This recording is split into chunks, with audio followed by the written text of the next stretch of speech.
Every night at exactly 9 p.m., Maria would push her cleaning cart through the back entrance of the Riverside Community Center. The wheels squeaked softly against the polished marble floors as she made her way through corridors lined with photos of wealthy donors and community leaders. She had been doing this same routine for 8 years now, and nobody ever seemed to notice her. Maria was 52 years old, with gentle eyes that held stories she never shared. Her black hair was always pulled back in a neat bun, secured with the same simple elastic band she had used for years. Her uniform was clean but faded from countless washes, a pale blue shirt and dark pants that had seen better days. Her hands told the real story of her life. They were rough from years of scrubbing floors and cleaning bathrooms, with small scars from broken glass she had cleaned up over the years. She moved through the building like a ghost. While the evening events were happening, she would work quietly. In the background, emptying trash cans and wiping down surfaces. The wealthy people attending fancy dinners and charity events never looked her way. To them, she was just part of the furniture, someone who appeared and disappeared without leaving any impression. But Maria had not always been invisible. 23 years ago, she had been a completely different person, living a completely different life. Back then, she was a music student at the Shanghai Conservatory, one of the most respected music schools in all of China. She would spend 12 hours a day practicing piano, her fingers flying across the keys as she mastered piece after piece. Her teachers said she had something special, a natural gift that could take her places. Maria had dreamed of performing on the world's greatest stages. She imagined herself in beautiful concert halls, wearing elegant dresses, playing for audiences who would hang on every note.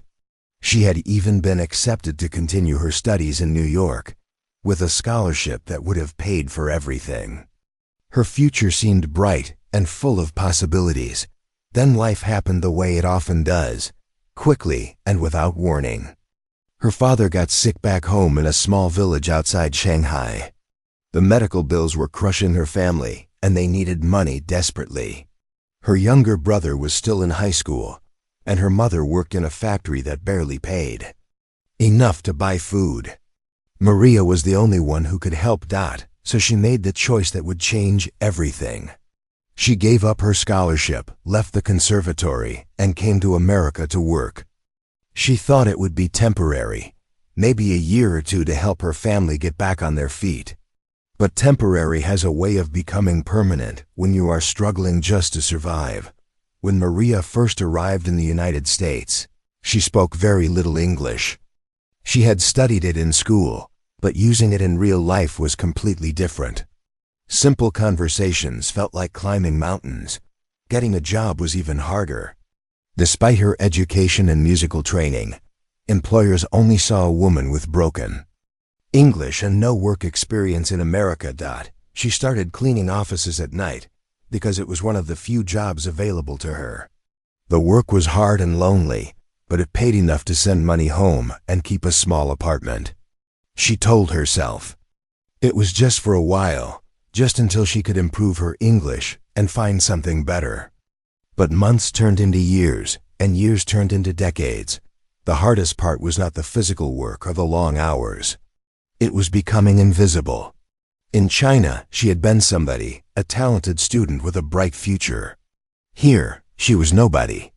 People looked right through her, as if she did not exist. Security guards would check her ID every single night, even after years of seeing her. Store clerks would speak to her slowly and loudly, assuming she could not understand. Other immigrants sometimes looked down on her for taking such a humble job. Maria learned to make herself even smaller to avoid any problems. She kept her head down, did her work quietly, and never drew attention to herself. She stopped mentioning her musical background because people either did not believe her or treated it like a sad story.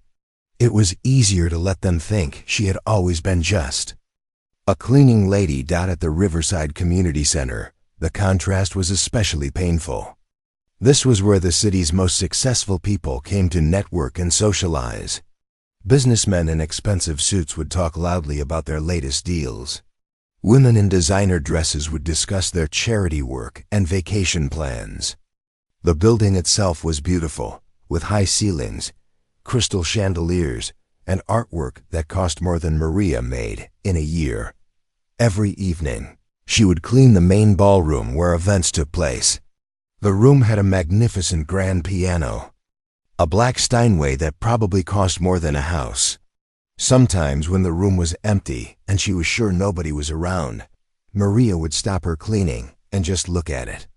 Her fingers would twitch slightly, remembering what it felt like to play, but she never dared to touch it.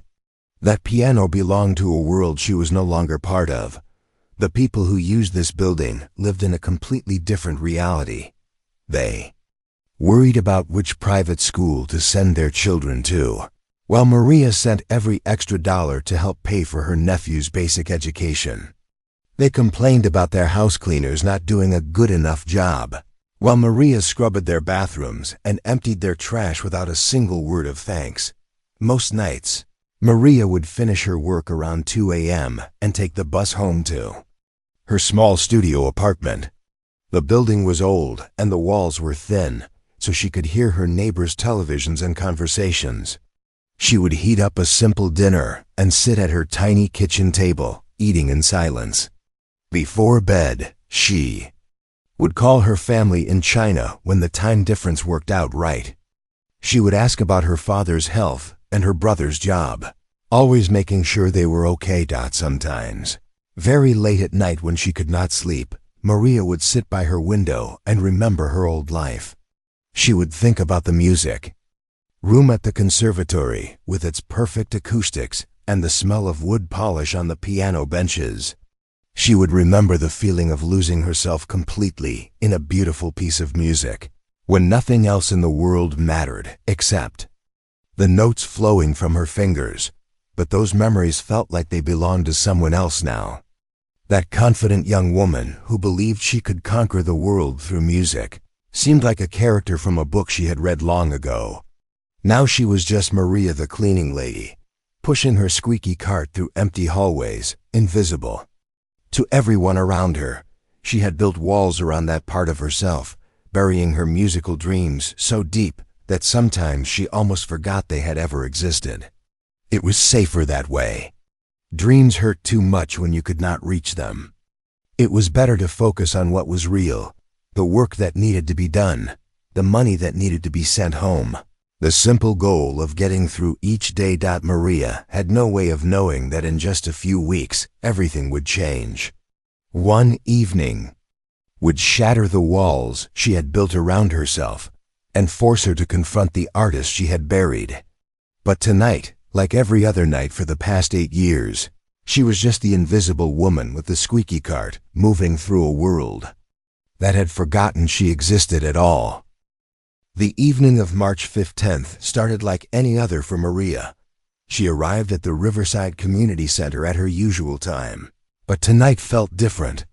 The building was buzzing with more activity than usual. Expensive cars were lined up outside, and well-dressed people were streaming through the main entrance. Tonight was the annual Spring Charity Gala, the biggest fundraising event of the year. Maria pushed her cart through the service corridors, staying out of sight as always. She could hear the sounds of laughter and conversation echoing from the main ballroom. The event was supposed to raise money for children's education programs, which always made Maria think of her nephew back in China.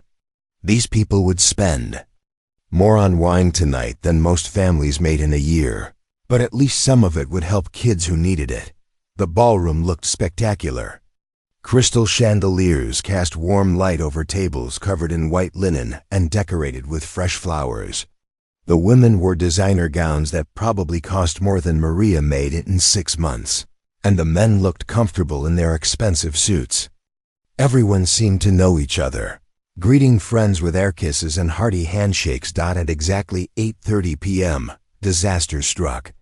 The event coordinator, a stressed-looking woman named Patricia, was rushing around with her phone pressed to her ear. Her face was getting redder by the minute as she paced near the stage. Maria could hear bits of the conversation as she quietly cleaned nearby tables. "What do you mean you can't make it?"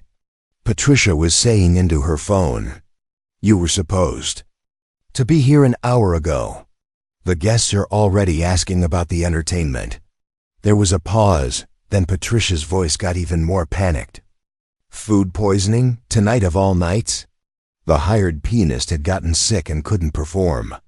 This was a major problem because the evening's program specifically included a musical performance that was supposed to happen right after dinner. The guests had paid premium prices for their tickets, partly because they were promised an evening of fine dining and classical music. But the problems didn't end there. Earlier that afternoon, while the event staff was setting up, someone had accidentally knocked over a heavy flower arrangement. It crashed right onto the beautiful grand piano, damaging several keys in the middle of the keyboard. 3 keys were completely broken and wouldn't make any sound at all. The piano technician had been called, but couldn't come until the next morning. Patricia was now dealing with 2 disasters at once: no pianist and a broken piano. She gathered her team for an emergency meeting near the kitchen entrance, speaking in hushed but urgent tones. "We need to figure something out," she kept saying. "These people donated serious money to be here tonight." The event organizers tried calling other pianists, but it was Friday night and everyone good was already booked. They even considered playing recorded music through the sound system, but that felt cheap for such an expensive event. The guests were starting to notice that something was wrong. They kept looking toward the stage area, checking their programs, and whispering to each other. Meanwhile, sitting at table number 7 was Robert Chen, no relation to Maria despite sharing a last name. Robert was one of the city's most successful real estate developers, known for his sharp business deals and even sharper tongue. He was the kind of man who enjoyed making others feel small, especially people he considered beneath him. His wife had stopped coming to these events years ago because she was embarrassed by his behavior, but Robert loved being the center of attention. Robert had already had several glasses of wine and was feeling particularly bold tonight. He was holding court at his table, telling stories and making jokes at other people's expense. When he noticed Patricia's obvious distress, he sensed an opportunity to create some entertainment of his own. "Looks like we're not getting our concert tonight," Robert announced loudly to his table. "Maybe we should find our own entertainment." His friends chuckled, recognizing the tone in his voice that usually meant someone was about to become his target. That's when Robert noticed Maria. She was quietly cleaning a table nearby, trying to be invisible as always. Her simple uniform and worn sneakers made her stand out even more in this room full of elegance. Robert's eyes lit up with what he thought was a brilliant idea. "Hey," Robert called out, loud enough for nearby tables to hear. "You there cleaning?" "Lady," Maria looked up, startled. She wasn't used to anyone addressing her directly during events. "Come over here for a minute." Maria hesitated, unsure what to do. She glanced around nervously, hoping someone else would step in, but the other staff members had disappeared into the kitchen. Slowly, she walked over to Robert's table, still holding her cleaning cloth. "What's your name?" Robert asked, though he didn't really care about the answer. When Maria quietly said Maria, Robert nodded with fake interest. "Well, Maria, we have a little problem tonight. Our fancy pianist couldn't make it, and that beautiful piano over there is broken." He gestured toward the stage with his wine glass. The people at nearby tables were starting to pay attention to the conversation. Some looked curious. Others seemed uncomfortable about where this was heading. But nobody spoke up to stop what was clearly going to be an uncomfortable situation. "Now I was thinking," Robert continued, his voice getting louder and more theatrical, "maybe you could help us out. I bet you know how to play piano, right? All you people are naturally musical." His comment was loaded with assumptions and barely hidden prejudice, but he delivered it with a smile as if he was being friendly. Maria's face went pale. She shook her head slightly and tried to back away, But Robert wasn't finished with his cruel entertainment. "Oh, come on," he said, standing up now so more people could see the show. "Don't be shy. We're all friends here." By now, at least 50 people were watching the scene unfold. Some looked entertained, others appeared uncomfortable, but nobody intervened. Maria felt trapped, like a deer caught in headlights. Her English, which was usually adequate for basic communication, seemed to desert her completely under the pressure of all those staring eyes. I gone single quotes t. Maria stammered, clutching her cleaning cloth like it might protect her somehow. "She's being modest," Robert announced to his growing audience. "I bet she's got hidden talents. What do you say, everyone? Should we give her a chance to shine?" A few people clapped politely, though many looked uncertain about what they were. Witnessing Patricia, still dealing with her crisis, noticed the commotion but was too overwhelmed to realize what was happening. The other event staff were busy serving dessert and didn't see how one of their workers was being humiliated for entertainment. Robert was enjoying himself now. He loved being the center of attention and felt clever for turning a boring evening into something memorable. "Come on, Maria," he said, taking her arm and gently but firmly guiding her toward the stage. "Let's see what you can do with that broken piano. It'll be fun." The word "fun" echoed in Maria's ears as she found herself being led toward the very piano she had admired from a distance so many times. Her heart was pounding so hard she was sure everyone could hear it. Her palms were sweating, and she felt dizzy from the sudden attention. The crowd was growing larger as word spread through the ballroom that something unusual was happening. People were pulling out their phones, some to record what they expected to be either an embarrassing failure or an amusing attempt. Social media posts were already being composed in their minds. Stories about the time a cleaning lady tried to play piano at a fancy charity event. Maria stood in front of the broken piano, feeling smaller than she had ever felt in her life. The 3 damaged keys seemed to mock her, and the expectant faces in the crowd felt like a wall of judgment. This was supposed to be entertainment for them, a little diversion from their expensive evening, a funny story to tell their friends later. But as Maria looked at those keys, something deep inside her began to stir. It had been buried for so long that she had almost forgotten it existed. 23 years of silence were about to end, though nobody in that room, including Maria herself, had any idea what was about to happen next. Maria stood frozen in front of the grand piano, her cleaning cloth still clutched in her trembling hands. The ballroom had grown eerily quiet except for the soft clinking of wine glasses and the rustle of expensive fabric as people shifted in their seats to get a better view. She could feel at least 100 pairs of eyes watching her, waiting for whatever was about to happen next. The piano bench seemed both familiar and foreign at the same time. It had been over 10 years since Maria had sat at any piano, let alone one this magnificent. The Steinway was beautiful, even with its damaged keys. Its black surface reflected the chandelier lights like a mirror, and she could see her own nervous face staring back at her. Her heart was beating so fast that she worried it might actually burst.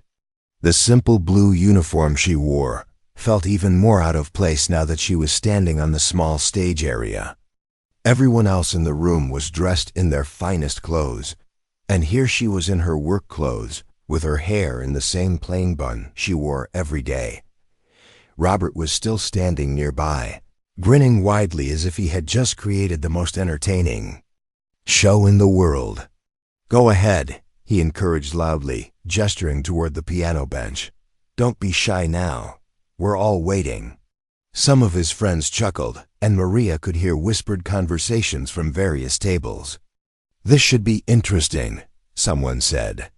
"Poor woman, she looks terrified," another voice whispered. "I can't believe Robert is doing this to her. Quick, get your phone ready. This is going to be either hilarious or painful to watch." Maria's legs felt like they might give out underneath her. She had spent so many years making herself invisible, and now she was the center of attention in the worst possible way. Part of her wanted to run away, to grab her cleaning cart and escape through the service door. But Robert's hand was still on her arm, and she felt trapped by the expectations of the crowd. Slowly, as if she was walking through thick mud, Maria approached the piano bench. She had to set down her cleaning cloth on the edge of the piano, and her hands were shaking so badly that she almost dropped it. The bench was the perfect height. Someone had adjusted it recently for the pianist, who was supposed to perform tonight. As she sat down, the leather cushion felt familiar under her. Suddenly, she was transported back 23 years to the practice rooms at the Shanghai Conservatory. She remembered the hours and hours she had spent sitting on similar benches, losing herself in music while the rest of the world disappeared around her. But this was not a practice room filled with understanding teachers and fellow students. This was a room full of wealthy strangers who expected to be entertained by her failure. Maria placed her hands on her knees and stared at the keyboard in front of her. The 3 broken keys seemed to mock her. They were right in the middle section where so many beautiful melodies lived. The silence in the room was becoming uncomfortable. People were starting to shift in their seats and clear their throats. Someone coughed loudly. Maria could hear chairs creaking and the soft sound of someone tapping their fingernails against a wine glass. The pressure was building like steam in a kettle. "Any day now," Robert said with a laugh, though his voice had a slight edge to it.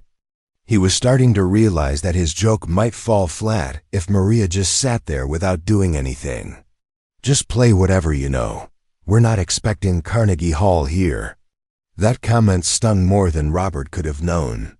Carnegie Hall had once been part of Maria's dreams. She had imagined herself performing on that famous stage, wearing a beautiful gown, playing for audiences who understood and appreciated classical music. Now she was being told not to expect too much from herself, as if her dreams had always been foolish. Maria lifted her hands slowly and placed them on the keyboard. Her fingers found their positions automatically, muscle memory taking over after all these years. The keys felt cool and smooth under her fingertips, just like she remembered. For a moment, she forgot about the crowd and the broken keys and Robert's cruel joke. She pressed down gently on middle C, and a clear, beautiful note rang out through the ballroom. The sound was so pure and strong that several people sat up straighter in their chairs. Maria had forgotten how good a quality piano could sound, so different from the cheap electronic keyboard she had owned briefly in her first apartment in America. Encouraged by that first note, Maria began to play something simple, a basic scale that every piano student learns in their first lessons. Her fingers moved carefully from one note to the next, testing the instrument and reacquainting herself with the feel of real piano keys. The scale was perfect until she reached the first broken key, which produced nothing but a soft thud. She stopped immediately, her hands pulling back as if the piano had burned her. The silence returned, heavier than before. A few people in the audience shifted uncomfortably, unsure whether to laugh or feel sorry for her. This was exactly what they had expected, an embarrassing moment that would confirm their assumptions about the cleaning lady who thought she could play piano. But something strange was happening inside Maria. Instead of shame or fear, she was starting to feel something she had not experienced in years, a spark of the old determination that had once driven her to practice 12 hours a day. The broken keys were not going to defeat her. They were just another challenge, like the difficult passages in the pieces she had mastered long ago. She placed her hands back on the keyboard, but this time with more confidence. Instead of trying to play around the broken keys, she would work with them. She began with a simple melody in the upper register, where all the keys worked perfectly. Her right hand picked out a gentle tune, while her left hand provided basic accompaniment. The music was soft and tentative at first, like a bird testing its wings after a long winter. But as Maria's confidence grew, So did the volume and complexity of her playing. She started to remember not just how to press the keys, but how to make music, how to shape phrases and create dynamics and tell a story through sound. The crowd was getting quieter now, their attention caught by something they had not expected. This was not the embarrassing failure they had anticipated. The cleaning lady actually seemed to know what she was doing. Phones that had been ready to record a disaster were now capturing something entirely different. Maria began to experiment with the broken keys, turning their silence into part of the music rather than fighting against it. Where a note should have sounded but didn't, she created interesting pauses and rhythms. She started playing a piece she remembered from her conservatory days, but adapted it to work around the piano's limitations. Her breathing became deeper and more relaxed as the music flowed through her. The ballroom seemed to fade away, and she was back in that timeless place where only the music mattered. Her posture straightened, and her movements became more fluid and confident. The nervous cleaning lady was transforming into something else entirely. A musician who had been hiding in plain sight for decades. The broken keys were becoming her allies rather than her enemies. She used their silence to create unexpected accents and to highlight the notes that did work. What had started as a limitation was becoming a unique artistic choice that made her performance unlike anything the audience had ever heard before. People were no longer checking their phones or whispering to each other. They were listening. Really listening, as Maria continued to play. Even Robert had stopped grinning and was staring at the stage with his mouth slightly open. This was not going according to his plan at all. Something magical was happening in the ballroom, though nobody could quite believe what they were witnessing. Maria's hands were moving across the keyboard with increasing confidence, and the music she was creating was nothing like what anyone had expected from a cleaning lady. The simple melody she had started with was evolving into something much more complex and beautiful. As her fingers found their rhythm, 23 years of buried memories came flooding back.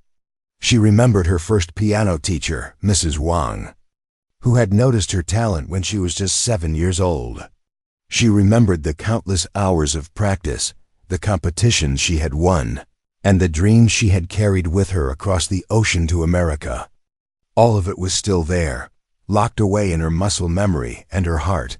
The broken keys were no longer her enemy. Instead, they had become part of her artistic expression. Where other pianists might have been frustrated by the missing notes, Maria was creating something entirely new. She used the silence where the broken keys should have sounded to create dramatic pauses, unexpected rhythms, and haunting effects that made the music even more powerful. The audience was completely silent now, except for the soft sounds of people leaning forward in their chairs to hear better. Wine glasses sat forgotten on tables. Conversations had stopped mid-sentence. Even the waitstaff had stopped clearing dishes and were standing still, mesmerized by what they were hearing. Maria's transformation was visible as well as audible. Her shoulders had relaxed, and she sat taller on the piano bench. Her face, which had been tight with fear and embarrassment just minutes before, was now peaceful and focused. Her eyes were closed, and she had a slight smile on her lips as she played. This was the Maria who had existed 23 years ago, confident, talented, and completely in her element. She transitioned into a piece that had been one of her favorites during her conservatory days, Chopin's Nocturne in E-flat major. But she was not just playing it. She was having a conversation with it, adapting it to work around the broken keys, while somehow making it more beautiful than the original. Where Chopin had written certain notes that the broken piano could not play, Maria improvised new harmonies that were just as lovely. The music swelled and filled every corner of the ballroom. The crystal chandeliers seemed to shimmer in response to the sound, and the flowers on the tables appeared to lean toward the stage, as if they too were drawn to the music. People who had come to the charity gala expecting nothing more than a good meal and some networking were experiencing something they would remember for the rest of their lives. Robert was standing frozen near the stage, his mouth open in shock. This was not the entertaining disaster he had planned. The woman he had thought would provide a few minutes of cruel amusement was revealing herself to be an artist of extraordinary skill. His joke had backfired in the most spectacular way possible, and he was beginning to realize that he had seriously misjudged the quiet cleaning lady he had humiliated. At table 12, an elderly woman named Catherine was wiping tears from her eyes. She had been a piano teacher for 40 years before retiring, and she recognized true talent when she heard it. She whispered to her husband, "This woman is extraordinary. She's not just playing the piano, she's making it sing." Near the back of the room, Patricia, the event coordinator, had finally stopped her frantic phone calls and was staring at the stage in amazement. She had been so worried about the evening being ruined by the missing pianist and broken piano that she never could have imagined this solution. The cleaning lady was giving a performance that was better than anything they could have hired. Maria moved into a more complex piece, her fingers dancing across the keys with increasing speed and precision. She was playing Liszt now, Hungarian. Rhapsody No. 2, but adapted in ways that showcased her creativity and technical skill. The broken keys forced her to take the melody into different registers, creating cascading runs and dramatic flourishes that were entirely her own. The music was telling a story, the story of dreams deferred but not destroyed, of talent hidden but not lost, of a woman who had sacrificed her own aspirations for her family's survival, but had never stopped being an artist in her heart. Every note carried the weight of 23 years of silence, and every phrase was a declaration that she was still here, still talented, still capable of creating beauty. People throughout the ballroom were having their own emotional responses to the music. Some were crying, moved by the raw emotion in Maria's playing. Others were simply stunned, trying to process what they were witnessing. Many were feeling ashamed of their initial reactions, realizing they had been prepared to laugh at someone who deserved their respect and admiration. A young waiter named David was standing near the kitchen door, tears streaming down his face. He had been working multiple jobs to pay for his own music lessons, and hearing Maria play reminded him of why he had those dreams. He thought about all the times he had been looked down upon for his humble job, and seeing Maria's transformation gave him hope for his own future. The music reached a crescendo that seemed to lift everyone in the room. Maria's hands were flying across the keyboard now, her whole body swaying with the rhythm. She was no longer the invisible cleaning lady. She was a force of nature, a master musician who had found her voice again after decades of silence. The pasta broken piano was singing under her touch, producing sounds that were more beautiful than any perfect instrument could have made. As she played, Maria felt 23 years of pain and frustration melting away. Every slight she had endured, every time someone had looked through her as if she did not exist, every moment she had felt like she had betrayed her own dreams, it was all being transformed into something beautiful and meaningful. The music was her voice, finally free to speak after being silent for so long. The piece was building to its dramatic conclusion, and Maria was pouring everything she had into these final moments. Her technique was flawless, her musical interpretation was mature and sophisticated, and her emotional connection to the music was so deep that it seemed to radiate from the piano and touch every person in the room. When she played the final notes, the last chord hung in the air for what felt like an eternity. The silence that followed was complete and profound, not the uncomfortable silence of people waiting for something to happen, but the awed silence of people who had just witnessed something miraculous. Maria's hands remained on the keys for a moment, as if she could not quite believe what had just happened. Slowly, she opened her eyes and looked out at the audience. What she saw there was not the mockery and amusement she had expected, but faces filled with wonder, respect, and emotion. Some people were crying. Others were smiling with pure joy. Many looked stunned, as if they had just seen magic happen right in front of them. the transformation was complete.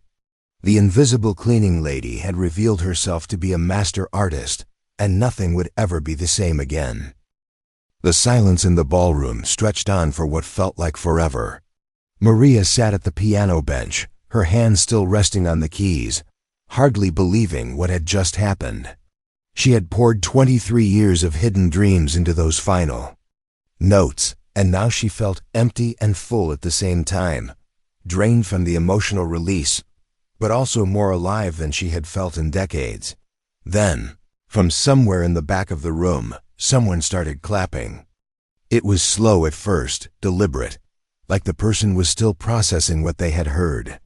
Then another person joined in, and another. Within seconds, the entire ballroom erupted in thunderous applause that seemed to shake the crystal chandeliers.